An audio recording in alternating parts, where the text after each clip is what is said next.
Selamat pagi Bapak Ibu Saudara yang dikasihi Tuhan Yesus.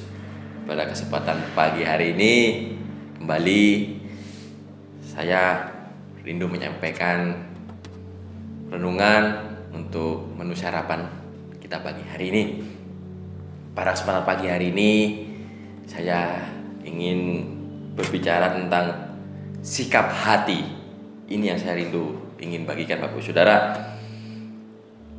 Sikap hati akan mencerminkan apa yang akan kita perbuat, dan apa yang kita perbuat menentukan apa yang kita katakan, dan apa yang kita katakan menentukan sudut pandang yang kita miliki dalam pikiran kita. Saat ini saya rindu membagikan Bapak Ibu Saudara tentang contoh Alkitab di mana Tuhan pakai tokoh ini. Tuhan melihat hati tokoh ini. Tokohnya adalah Nehemia. Kalau kita melihat riwayat dari Nehemia kita bisa dibaca atau kita bisa baca riwayat Nehemia itu di kitab Nehemia sendiri. Di situ riwayat dari Nehemia. Siapa sih Nehemia ini? Nehemia itu adalah seorang juru minum dari Raja Babel, di mana dia memiliki kerinduan, memiliki hati terbeban untuk bangsa Israel. Kita bisa baca dulu pada kesempatan pagi hari ini di Nehemia 2 ayat yang pertama.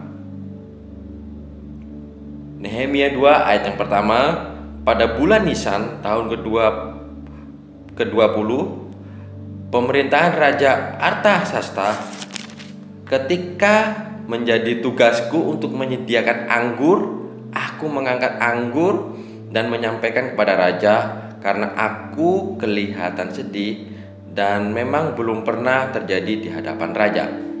Nah, di sini Bapak Ibu Saudara dikatakan di sini tadi yang sudah saya bilang bahwa Nehemia seorang juru minum untuk raja. Nah, di sini dikisahkan bahwa Nehemia kelihatan sedih, dan ini memang belum pernah terjadi di hadapan raja. Nah, berarti selama ini Nehemia belum pernah sedih ya Bapak Ibu Saudara kalau dikisahkan, dan ini untuk pertama kalinya dia sedih di hadapan raja. Sehingga kita baca selanjutnya sampai raja, kalau kita baca di ayat yang keempat, ayat yang kedua, di ayat yang kedua dan ayat yang keempat itu dikatakan sampai raja bertanya-tanya kenapa dia sedih. Nah, di situ ternyata apa yang membuat Nehemia sedih?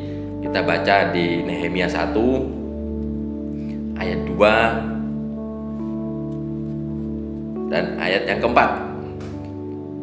Nehemia 1 ayat 2 dan ayat 4. Datanglah Hanani, salah seorang dari saudara-saudaraku, dengan beberapa orang dari Yehuda.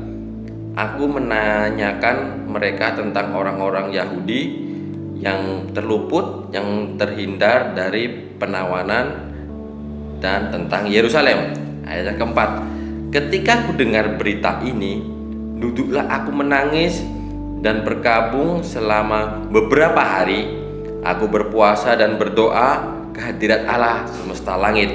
Nah, ternyata yang membuat Nehemia sedih di situ dikatakan dia mendengar kabar tentang bangsa Israel, terutama bangsa Israel yang ada di Yerusalem, bangsa Yahudi. Ya, dikatakan mereka sengsara di sana.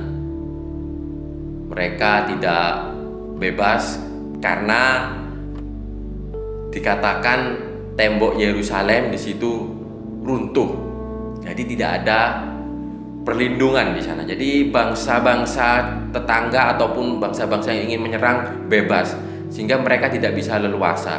Sehingga bangsa Israel atau bangsa Israel yang ada di Yerusalem pada saat itu, mereka ya dikatakan mereka sengsara. Untuk mereka melakukan aktivitas mereka tidak bisa. Di situ dikatakan karena tadi yang sudah saya bilang, tembok Yerusalem runtuh karena pada saat itu ya sebagian bangsa Israel ada yang ditawan di Babel, dan mungkin yang tersisa di Yerusalem ada beberapa orang, ada beberapa keluarga, dan mereka ya bisa diserang oleh bangsa-bangsa lain. Nah, ini yang mungkin saya dapat pelajari, atau ini juga pelajaran buat saya, Bapak Ibu Saudara, bahwa Nehemia dipakai Tuhan, Bapak Ibu Saudara. Kenapa Tuhan bisa pakai seorang Nehemia? Kenapa Tuhan bisa pakai seorang Nehemia? Nah, kita tahu Nehemia itu seorang juru minum, Bapak Ibu Saudara. Juru minum raja. Dan seorang juru minum, kalau pada saat kerajaan di sana atau di bangsa Persia, orang yang paling dekat dengan raja adalah seorang juru minum. Dan itu paling dekat, dan itu suatu kepercayaan yang luar biasa. Dan saya yakin percaya kedudukan seorang juru minum bukan suatu kedudukan yang biasa, tetapi luar biasa. Nah, yang kedua, kenapa bisa Tuhan pakai seorang juru minum? Kok kenapa tidak pakai seorang yang memiliki kemampuan untuk membantu bangsa Israel? Kenapa Tuhan kok tidak pakai seorang yang punya kemampuan untuk bisa membangun kotanya? Kan banyak. Nah, di sini yang menarik, Bapak Ibu Saudara. Ternyata Tuhan melihat hati. Tuhan melihat hati.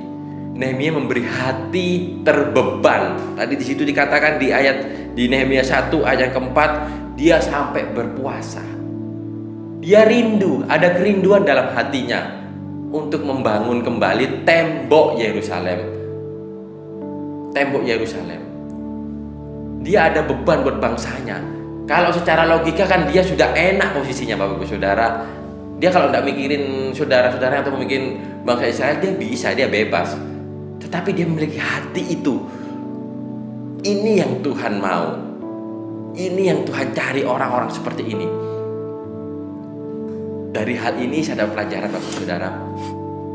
Bukan talenta atau kemampuan yang Tuhan cari.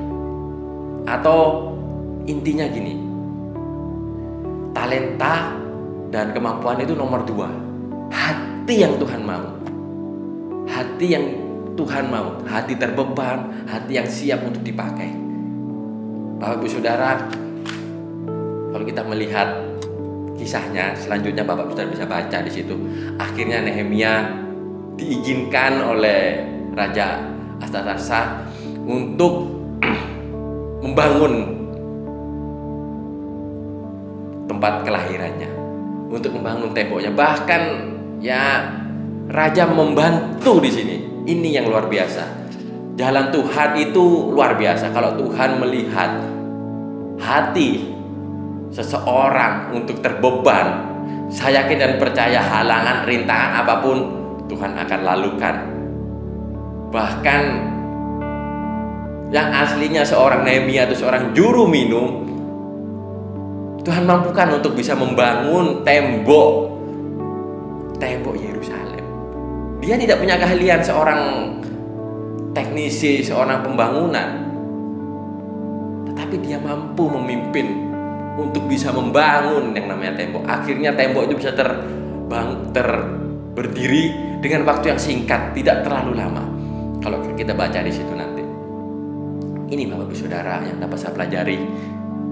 Kalau kita ingin dipakai Tuhan, kalau kita rindu dipakai Tuhan, siapkan hati buat Tuhan. Ini juga menjadi teguran buat saya, Bapak Ibu Saudara. Kalau kita rindu dipakai Tuhan, siapkan hati. Kemampuan itu nomor 2, talenta nomor 2, karena itu bisa dikembangkan, karena Tuhan bisa kembangkan itu. Tetapi hati itu tergantung dari pribadi kita.